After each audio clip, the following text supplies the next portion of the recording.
को जेल भेज दिया गया, तो उन्हें लेकर भी अब देखिए किस तरह से सामने आ रही है बात। बिल्कुल ठीक है हिमानी। इसी बीच एक और बड़ी खबर इस्लामाबाद में पुलिस का, ये बता दें, पुलिस का लाठीचार्ज, पीटीआई कार्यकर्ताओं पर ये लाठीचार्ज, दर्जनों प्रदर्शनकारी गिरफ्तार किए गए हैं। देखिए पीटीआई समर्थक जो हैं वो लगातार बाज नहीं आ रहे हैं, माहौल बिगाड़ रहे हैं और इसी के चलते गिरफ्तारी का सिलसिला चल रहा है। पीटीआई कार्यकर्ताओं पर लाठीचार्ज की गई है, दर्जनों प्रदर्शनकारी गिरफ्तार भी किए गए हैं।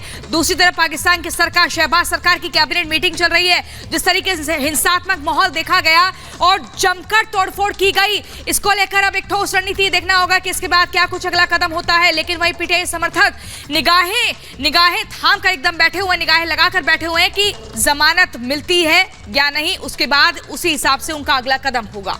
तो तस्वीरें सीधे आपको दिखा रहे हैं वहीं से जहां पर लाठीचार्ज किया गया है। जो तस्वीरें हैं वो वाकई में परेशान करने वाली है पाकिस्तान के लिए, क्योंकि जहां पे एक तरफ लोग सड़कों पर है तो वहीं उनको कंट्रोल करने के लिए प्रशासन की ओर से, पुलिस की ओर से अब लाठीचार्ज किया जा रहा है। लेकिन कार्यकर्ता थकने को तैयार नहीं है, रुकने को तैयार नहीं है और कार्यकर्ताओं के साथ साथ जो वहां की आवाम है अब वो भी सड़कों पर उतर आई है। लिहाजा अब उनको कंट्रोल करना पुलिस के सामने बड़ी चुनौती बन गई है और इसीलिए लाठीचार्ज का सहारा लेना पड़ रहा है। तस्वीर टीवी स्क्रीन पर है आपके, जहां पे इस्लामाबाद में पुलिस का लाठीचार्ज देखने को मिला।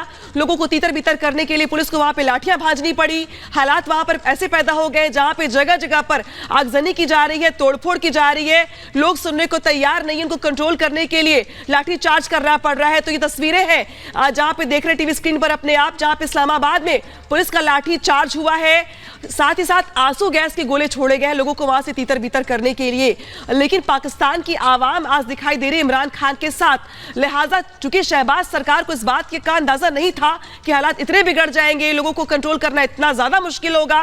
पीटीआई कार्यकर्ताओं के साथ साथ आवाम भी आज सड़कों पर ही मानी और शायद यही वजह है कि पाकिस्तान सरकार के सामने दोहरी चुनौती है। और ये भी है कि अगर रिहाई उधर हो जाती है, जिस तरह से कल आदेश दे दिया गया कोर्ट द्वारा, तो वो भी तो एक टेंशन है। वो टेंशन इसलिए बढ़ा रही है कि भैया चुनाव होंगे तो जीत कर आ जाएंगे, ये उनको फायदा देगा। अब ये कुछ भी कहिए, सिंपैथी कहिए या फिर ये कहिए कि यहां से खलनायक नहीं बल्कि जननायक बतौर इमरान खान फिर से उभरने वाले हैं। तो ये दरअसल, और ये बहुत ही आप देखिए कि स्मार्ट मूव जो है वो दरअसल पीटीआई द्वारा लिया गया। ऐसा नहीं है कि अगर वहां पर इमरान खान पहुंचे थे इस्लामाबाद कोर्ट में पेशी के लिए और उनको नहीं पता होगा कि उनको गिरफ्तार कर लिया जाएगा, लेकिन पहले से ही जो पूरा प्लान है वो कुछ इस कदर तैयार किया गया कि सड़कों पर देखिए कि किस तरह का जो कोहराम है, जो हिंसा है, जो आगजनी है, वो उसके बाद देखने को मिलती है। और दरअसल यही नैरेटिव सेट करना चाहते थे इमरान खान फौज के खिलाफ, शहबाज शरीफ सरकार के खिलाफ, लेकिन ज्यादा फौज जो है वो निशाने पर थी, आईएसआई जो है वो निशाने पर थी। और बहुत हद तक जिस तरह से ये तस्वीरें निकलकर सामने आती है वो ये बताती है कि इमरान खान उसमें सक्सेसफुल हुए हैं। जिस तरह से उनके समर्थन में ये नारे लग रहे हैं, जिस तरह से उनकी रिहाई की मांग को लेकर लोग सड़कों पर उतरे हुए हैं,